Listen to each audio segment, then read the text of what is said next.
ددن. درود به همگی عزیز. درود به همگی. Hi everybody. مرسی چقدر فارسیش خوب شده؟ صدا نکنه. I'm here with a beautiful ندا جناب. میکنم و کجاییم؟ نصرت هستی. بله اومدیم رستوران نصرت. ما میخوایم یکی از برگرهای گرون اینجا رو سفارش بدیم ببینیم چه طعمی داره. بعدش بریم کجا؟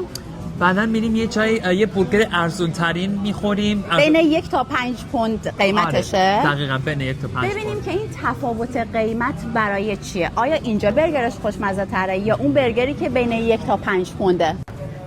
examination امتحان. الان ببینیم این 45 پوند برگرش هایپش چیه، ببینیم ارزش داره، ببینیم اصلا میارزه یا نمیارزه. منم به عنوان یک اصفهانی در رستوران نصرت باید نظر بدم. دقیقاً. let's see what the hype ولی is یه about. وقتایی واقعا نوید غذاهایی که ارزون ترن از نظر طعم خوشمزه ترن. قبول داری؟ اینم قبول تجربهشو دارم. داشتیم دیگه. دقیقاً. ولی خب مطمئنا کوالیتی گوشت فرق میکنه دیگه. فکر کنم. ببینیم حالا چیه دیگه طعمش. جای همگی خالی. چه فکر می‌کنی؟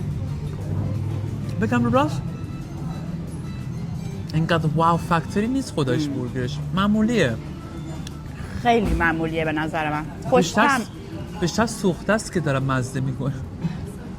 یعنی من فکر میکنم بیشتر از 15 پوند این برگر نمیارزه. I agree. آره دقیقاً. یعنی دیگه آخرش 15 پوند. It's true. خدا رحم کرد ما اون 100 پوند رو اوردر ندادیم. آره بابا به خدا همین. من سکته خفیفی میزدم. یه برگر 100 پوندی طلایی داشت که نداره، اما دیگه فایده نداره. اصلا خدا رحم کرد. I'm gonna give this a 5 out of 10. منم 5. 5. 6. من 6. 6. جنرس هستی دیگه. آره که دیگه. بذار. از نصرت اومدیم به یک برگر فروشی دیگه. آره دیگه اینجا قیمت برگرش کمتر هستش. حدوداً 4 پونده اوردر دادیم. میخوایم ببینیم که این برگری که اینجا اینقدر ارزون تره با اون برگر چه فرقی داره. حالا مزه کنیم. چیرز ندا جان. چیرز. از 1 تا 10 بهش چند میدیم؟ 8 میدم رو راستش بگم. خیلی. خودت چی ندا جان؟ منم طعمش رو دوست دارم. به نظر من از اون یکی برگر خیلی بهتره. از 1 تا 10 هم بهش 9 میدم. بله خیلی خوبه. آره خیلی خوشحالیم. خوش‌طعمه. خیلی عالیه. جاتون خالی. خب برگر بعدی کجاست؟ دیگه تموم شد با برگرها ندا جان. یعنی داستان برگر تمام.